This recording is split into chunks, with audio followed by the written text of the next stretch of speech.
주님의 재림에 대해서 말씀을 드리겠습니다. 반드시 주님은 재림하십니다. 이게 성경의 약속입니다. 구약 성경은 오실 메시아에 대한 약속입니다. 구약. 그리고 신약은 새로운 약속입니다. 무슨 새로운 약속이죠? 그분이 다시 오신다라고 하는 겁니다. 메시아가 오신다는 것이 약속입니다. 처음 오신다, 구약, 다시 오신다, 재림, 그 부분의 신약을 얘기한다고 해도 과언이 아니죠. 새로운 언약. 그래서 요한복음 14장 1절부터 3절에 보니까 너희는 마음에 근심하지 말라. 하나님을 믿으니 또 나를 믿으라. 내 아버지 집에 거할 곳이 많도다. 그렇지 않으면 너희에게 일렀으리라. 내가 너희를 위하여 거처를 예비하러 가노니 가서 너희를 위하여 거처를 예비하면 내가 다시 와서 너희를 내게로 영접하여 나 있는 곳에 너희도 있게 하리라. 주님이 생전에 하신 말씀입니다. 반드시 오십니다. 히브리 9장 28절에 이와 같이 그리스도도 많은 사람의 죄를 담당하시려고 단번에 들이신 바 되셨고 구원에 이르게 하기 위하여 죄와 상관없이 자기를 바라는 자들에게 두 번째 나타나시리라. 영원한 구원, 그 근거를 주시기 위해서 두 번째 나타나시리라. 틀림없이 구원받은 자를 또 데리고 가시기 위해서 두 번째 나타나십니다. 반드시 재림하십니다. 신약 성경 전체에서 재림에 관한 언급이 약 300번 이상 언급되어 있습니다. 이건 어느 정도냐면 비유로 얘기하자면 신약 성경 전체 구절 중에 25분의 1에 해당하는 겁니다. 25문장이 나올 때마다 한 문장씩 나왔다는 얘기거든요. 그러니까 신약 성경이 어느 정도 재림에 대해서 많이 얘기했는지를 볼 수 있습니다. 근데 이 재림에 대해서 지금 알지 않거나 또 안다고 하더라도 대충 알고 있거나 믿는 사람들이 너무 많습니다. 우리가 생각한 것보다 재림에 대한 약속이 너무나 풍성합니다. 이 주님의 재림의 특징은 많이 있지만 한 크게 4가지 정도로 볼 수 있는데 하나는 올라가신 그대로 오십니다. 사도행전 1장 11절에 이르되 갈릴리 사람들은 어찌하여 서서 하늘을 쳐다보느냐 너희 가운데서 하늘로 올려주신 이 예수는 하늘로 가심을 본 그대로 오시리라 하였느니라 라고 얘기합니다. 올라가신 그대로 오신다는 거죠.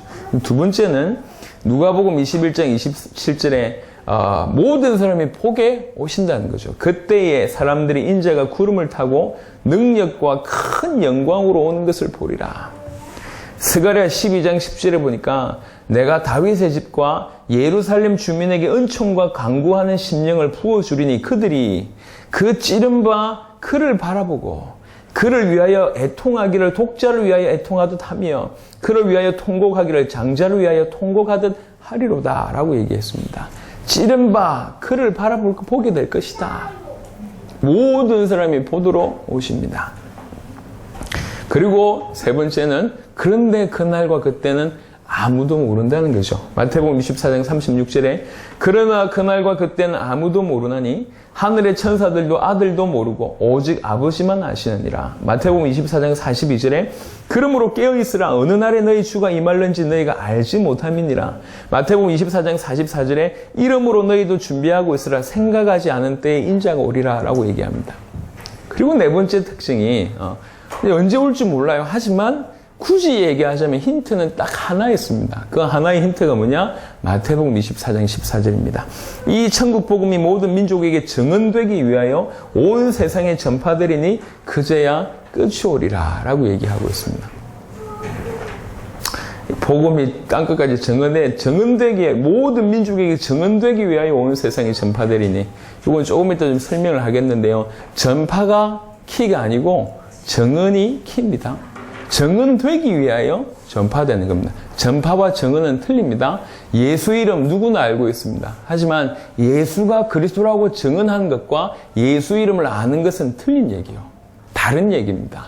예수가 그리스도라고 증언되기 위하여 온 세상에 전파된답니다. 모든 사람에게 예수가 그리스도라고 증언되어야 됩니다. 그럴 때 받는 자, 받지 않는 자 있을 겁니다. 하지만 모든 사람에게 예수가 그리스도라고 증언되는 것이 세계복음화입니다.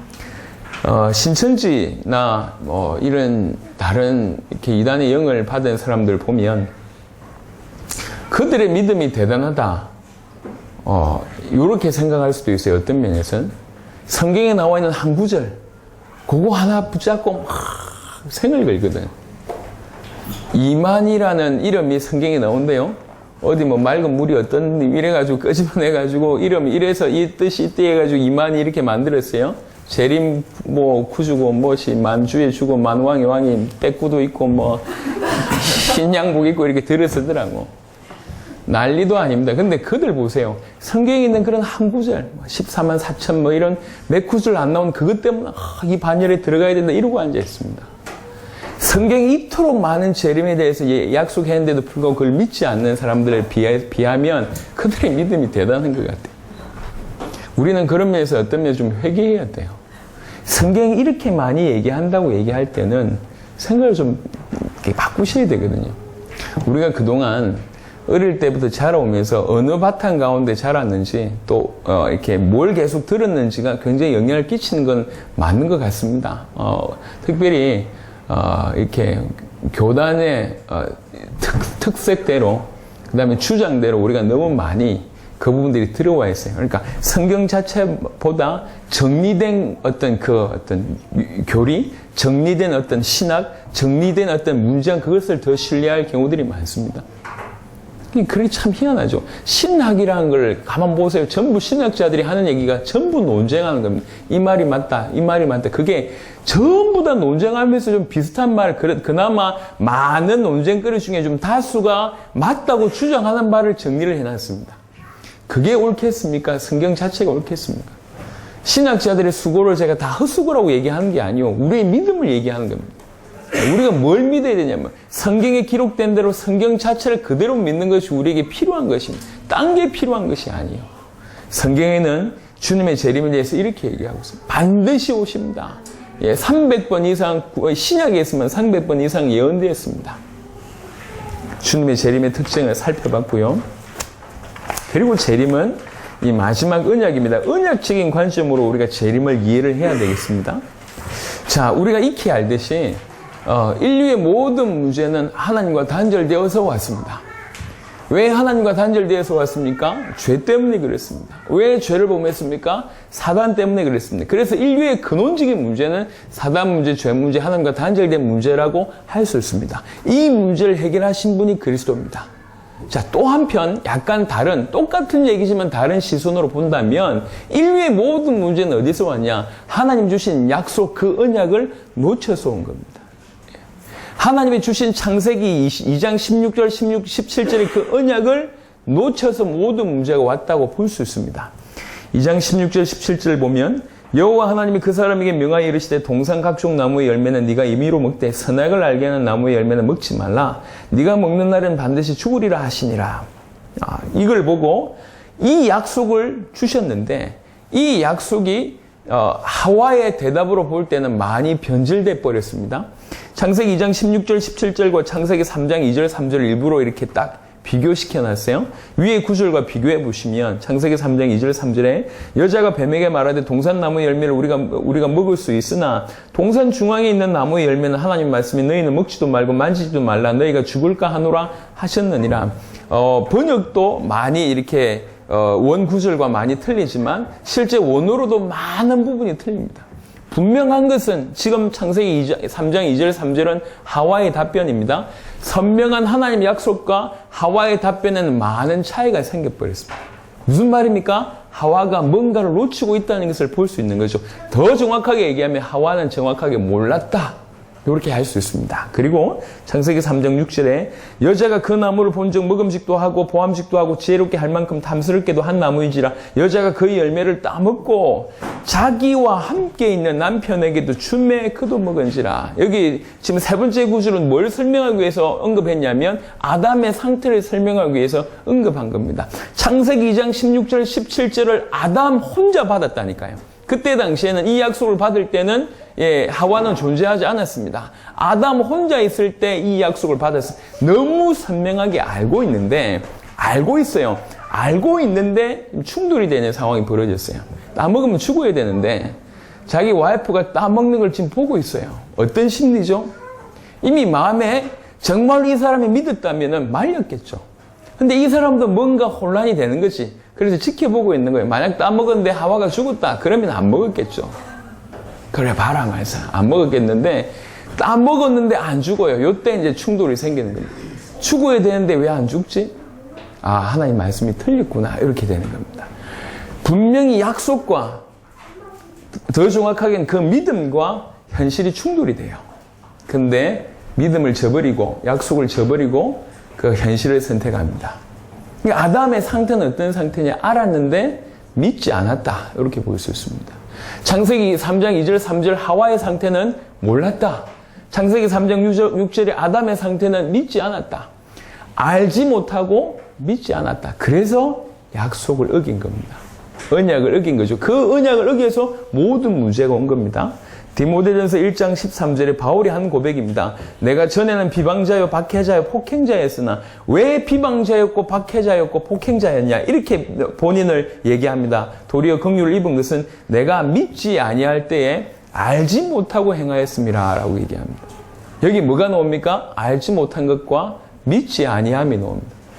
알지 못하고 믿지 아니하여서 내가 그렇게 행동했다 그 얘기입니다. 자, 언약을 알지 못하고 믿지 아니하여서 놓친 겁니다. 그래서 모든 문제가 온 겁니다. 요걸 이해를 해야 돼요. 알지 못하고 믿지 않아서 놓쳐서 모든 문제가 왔습니다. 자, 요 상태. 알지 못한 상태, 믿지 못한 상태. 그래서 언약을 놓쳐서 모든 문제가 온 상태가 지금 모든 인류에게 와 있다는 거죠. 이게 지금 비단 아담과 하와 상태가 아닙니다. 아담과 하와는 창세기 2장 16절, 17절 행위 언약을 정확하게 알지 못하고 믿지 않아서 놓칩니다. 그래서 하나님께서 그 죽었던 자에게, 죽어있는 자에게 살 길을 줬습니다. 그 길이 그리스도입니다. 그렇죠? 이 그리스도를 정말로 많은 사람들이 알지 못합니다. 그리고 믿지 않고 있습니다. 그래서 그리스도의 언약을 놓치는 거예요. 그래서 모든 문제가 온 겁니다. 원리가 똑같아요. 자, 여기서 조금 더 들어가 보겠습니다. 메시아 언약이라고 얘기할 때 많은 것이 있지만 성경에는 크게 5가지 기둥이 있습니다. 그분의 탄생, 동정녀로, 그리고 십자가 고난, 그 다음에 부활하심과 성천하시고 성령으로 임하실 것, 그리고 마지막에 그분이 다시 오실 것, 이게 포함되어 있습니다. 앞에 3가지는 성취가 됐어요. 끝났습니다. 지금 탄생, 십자가, 고난은, 부활은 끝났습니다. 지금 성령으로 역사하고 계십니다. 하나 남은 게 뭐냐면 그분이 오신다는 거죠. 재림면. 이게 언약이라는 거죠. 이 언약을 아담처럼 하와처럼 정확하게 알지 못하고 믿지 않아서 이 언약 또한 놓치고 있습니다. 그래서 모든 문제가 온 겁니다. 그냥 재림을 뭐 언젠가 재림하시겠지 라고 아는 사람, 재림하신다는 것도 아예 생각이 없는 사람, 재림한다는 것을 알고 있는데도 믿지 않아서 그 재림의 언약을 놓친 사람은 똑같은 아담과 하와 상태입니다. 그러니까 재림이 언약이라는 거, 요 각도가 중요한 겁니다. 반드시 주님이 오신다는 그 얘기가 약속이라는 거죠. 이 약속을 알지 못하고 믿지 않으면 똑같이 그 약속을 놓치게 되고, 약속 놓치면 모든 문제가 오게 되는 겁니다. 이게 원리라니까요, 원리. 재림은 마지막 언약입니다. 그래서 정확하게 알고, 그리고 또 진실로 믿고, 그리고 온전히 순종해야 됩니다. 정확하게 알아야 되고, 진실로 믿어야 되고, 온전히 순종해야 될 것은 약속에 대해서 우리 취해야 될 어떤 우리의 모습은 이 모습입니다. 정확하게 알아야 돼요. 그리고 진실로 믿어야 돼요. 그리고 순종해야 될 게 약속에 대한 우리의 자세란 말이죠. 데살로니가전서 4장 16절 17절 주께서 호령과 천사장의 소리와 하나님의 나팔 소리로 친히 하늘로부터 강림하시리니 그리스도 안에서 죽은 자들이 먼저 일어나고 그 후에 우리 살아남은 자들도 그들과 함께 구름 속으로 끌어올려 공중에서 주를 영접하게 하시리니 그리하여 우리가 항상 주와 함께 있으리라. 주님의 재림에 대해서 정확하게 알고 언제 몇 시에 어떻게 잘 모를 수 있습니다. 하지만 반드시 주님 재림하신다 정확하게 알고, 그것이 약속이다 정확하게 알고, 그리고 진실로 믿고, 진실로 믿는 모습이 어떻게 나타나냐, 예를 들면 베드로서 3장 12절처럼 나타납니다. 하나님의 날이 임하기를 바라보고 간절히 사모하라. 그날에 하늘이 불에 타서 풀어지고 물질이 뜨거운 불에 녹아지려니와. 정말로 진실로 믿을 때 나타난 자세가 뭐냐면 하나님의 날이 임하기를 바라보고 간절히 사모하라. 진실로 믿는다면 이렇게 되는 거예요. 간절히 사모하라. 그 하나님 날이 임하기를. 그리고 순종합니다. 주님이 반드시 오시구나, 다시 오시구나. 정말 그 사실을 정확히 알고 진실로 믿는다면 다시 오심을 맞이할 수 있는 자세가 뭡니까? 이 천국 복음이 땅끝까지 전거되면 주님 오시기 때문에, 그래서 세례 요한이 주의 길을 예비하셨듯이 우리로 주의 길을 예비하라고 우리를 부르셨거든요. 당연히 그 주의 길을 예비하는 삶, 이 복음을 땅끝까지 전달하는 그 삶을 살 수밖에 없다는 얘기죠. 그것에 순종하는 겁니다. 그것이 약속에 순종하는 거예요. 그래서 사도행전 20장 24절 같은 바울의 고백이 나오는 거죠. 내가 달려갈 길과 주 예수께 받은 사명, 곧 하나님의 은혜의 복음을 증언하는 일을 마치려 하면은, 마치려고 했다니까. 그냥 열심히 전달하는데 그치지 않았고, 이 증언하는 일을 마치려 하면은 나의 생명조차 조금 더 귀한 것으로 여기지 아니하노라. 정확하게 알고 진실이 믿고 온전히 순종하는, 이게 언약에 대한 자세요. 재림은 언약입니다. 언약적인 관점으로 재림을 볼 줄 알아야 돼요. 마침내 우리 주님은 이 언약대로 성취하실 것입니다. 이 언약대로 성취하실 그리스도가 우리 예수님이십니다. 계시록 22장 12절에 보라, 내가 속히 오리니 내가 줄 상이 내게 있어 각 사람에게 그가 행한 대로 갚아주리라. 계시록 22장 13절에 나는 알파와 오메가요, 처음과 마지막이요, 시작과 마침이라. 계시록 22장 20절에 이것들을 증언하는 이가 이르시되 내가 진실로 속히 오리라 하시거늘 아멘. 주 예수여 오시옵소서. 그래서 우리는 주님의 재림을 이렇게 얘기를 하니까 참으로 너무 터무니없는 그런 소리를 많이 듣고 있습니다. 돈을 갈취한다. 그래서 사람의 마음을 이렇게 오실 날이 얼마 안 남았으니까 뭐 희한하게 일을 그만둔 사람이 몇 명 있어 보니까. 그래서 일도 뭐 그만두게 하고, 그 다음에 뭐 이렇게 결혼도 못하게 하고, 심지어 결혼했는데 애 낳지 말라고 하고, 뭐 그런 얘기도 제가 했대요. 그죠? 난 그런 적 없는데, 이 뭐 완전 딱 그 얘기 들으면 완전 사이비단체랑, 제 얼굴도 지극히 비슷하게 보이잖아요. 사이비 교식 비슷하게 보이니까, 뭐 많은 얘기들이 떠도는 것 같아요. 뭐 아니면 말고, 이런 식이죠. 주님의 재림의 약속을 믿는다는 것은 그런 게 아닙니다. 또 사실, 사이비와 이단들이 워낙 주님의 재림을 이용해서 그런 식으로 활동한 것이 사실이다 보니까, 보통의 사람들은 재림 얘기하면 당장 이단과 사이비와 연결돼서 이렇게 무섭다 이렇게 좀 생각하는 것 같아요. 또 한편으로는 많은 기독교인의 모습 속에는 뭐가 있냐면, 주님의 재림을 그닥 기대하지 않고 조금 더 있다가 오셨으면 좋겠다 하는 마음을 가지고 있기 때문에, 내 때 오시면 안 됩니다, 주님. 우리 아이들 결혼시켜야 되고, 뭐 손자 낳아야 되고, 왜 이리 빨리 오십니까? 이런 마음이 있어요. 그러니까 진실로 복음에 대한 믿음이 없는 것이죠. 그래서 주님 오심에 대한 사모함이 없을 뿐만 아니라, 정확하게는 사모함이 아니라 거부감이 있는 거예요. 빨리 오시면 안 돼요, 주님. 이런 게 더 있어요. 그러다 보니까 이런 마음과 또 이단과 사이비의 어떤 그런 모습이 이렇게 아주 기가 막히게 결부되어서, 재림하면은 그들의 이미지 속에는 뭐냐면, 이렇게 이단, 사이비, 그러고 나서 거북함, 부담스러움, 이런 게 한꺼번에 일어나는 겁니다. 그래서 재림 얘기하면 그토록 무서워합니다. 희한하죠? 이제 생각해 보세요. 만약에 재림의 언약이 없었다, 올바른 신앙이 아닐 수 있습니다. 초대교회 성도들이 만약 재림의 언약, 그 약속이 없었다, 어찌 살았을까요? 복음 전하면 되지. 하루에 한 명 전하거나 1년에 한 명 전해도 전하는 건 전하는 거지. 땅끝까지 이르러 내 증인들이라, 그래 하죠. 시험시험 땅끝까지 가면 되죠. 네, 마태복음 28장에 뭐라고 얘기했습니까? 내가 세상 끝날까지 너희와 항상 함께 있으리. 그 구절에도 원래 그게 포함되어 있다니까. 주의 재림의 약속이 없다면 모든 신앙이 아예 이렇게 그냥 풀어진 어떤 규율 없는, 아니면 목표 없는 달리기를 시켜놨는데 끝이 없어요. 달려! 어디까지요? 그냥 달려. 이런 거예요, 그냥. 어디까지 목표점이 없이 그냥 달리는 거예요. 이 올인해서 달리겠습니까? 뛰어가겠냐 말이야. 목표점이 있어야지 그게 맞게 페이스를 조절할 건데, 무조건 달리라고 하고 목표점을 얘기해 주지 않습니다. 올바르지 않잖아요. 신앙도 마찬가지. 그래서 아주 보수적인 모든 신학교에서 인정하고 있는 것이 마라나타 신앙입니다. 주의 재림, 성경의 종말론, 성경적 종말론이 반드시 모든 신학 학문엔 반드시 종말론이 포함되어 있습니다.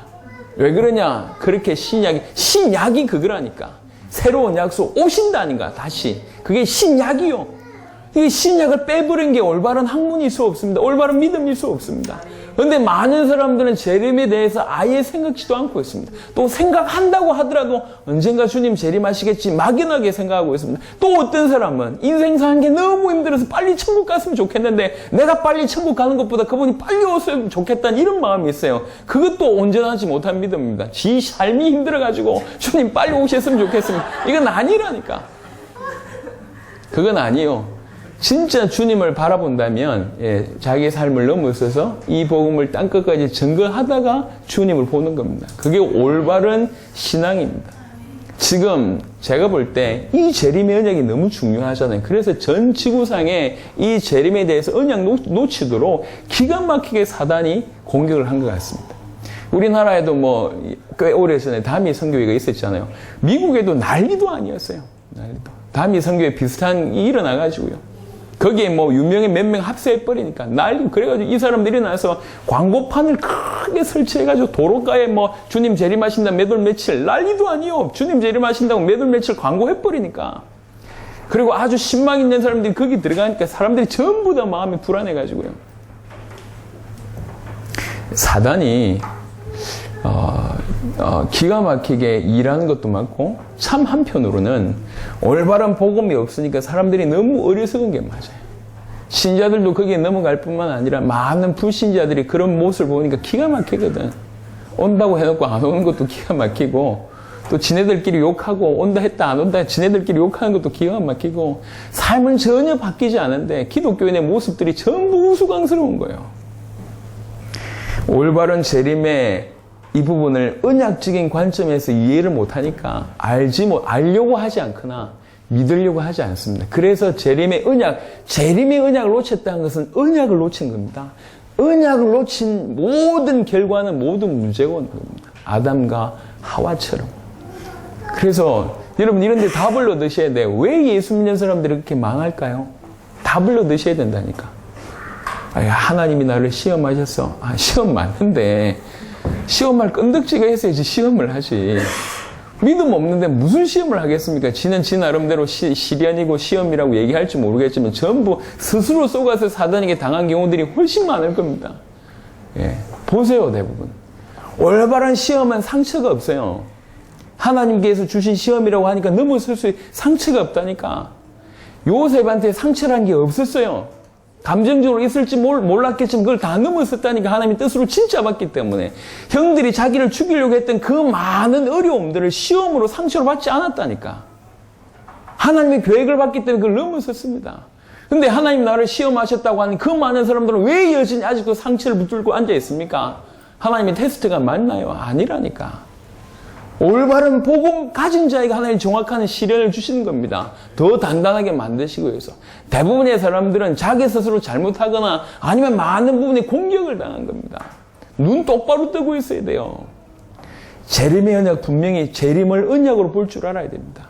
언약적인 관점에서 재림을 해석할 때 정확하게 알고 정확하게 믿고 온전히 순종할 수가 있는 겁니다. 주님은 반드시 재림하십니다. 반드시 오십니다. 재림의 특징은 올라가신 그대로, 근데 모든 사람이 보도록, 하지만 아무도 모르게, 하지만 이 천국 복음이 땅끝까지 증언된 그 후에 오십니다. 틀림없이 오십니다. 이 재림은 약속이란 말이에요. 그래서 우리는 어떻게 해야 되냐? 이 약속을 정확하게 알고 진실히 믿고 순종해야 됩니다. 그게 저와 여러분이 허락하신 마지막 언약에 대한 우리의 자세입니다. 이 재림은 약속입니다. 그래서 성경의 특징, 구약 성경의 특징은 메시아의 예언입니다. 신약 성경의 특징은 그분이 오셨다는 것을 얘기하고 있습니다. 하지만 신약, 새로운 약속은 뭐냐면 그분이 다시 오신다는 거예요. 다시. 많은 해석도 있지만 궁극적으로 얘기하자면 다시 오신다. 그게 새로운 우리에게 주신 약속입니다. 이 새로운 주님 주신 이 마지막 언약을 정말로 이해하고 이 언약을 정확하게 알고 진실히 믿고 온전히 순종한 여러분 되시기를 그리스도 예수 이름으로 축원합니다. 아멘.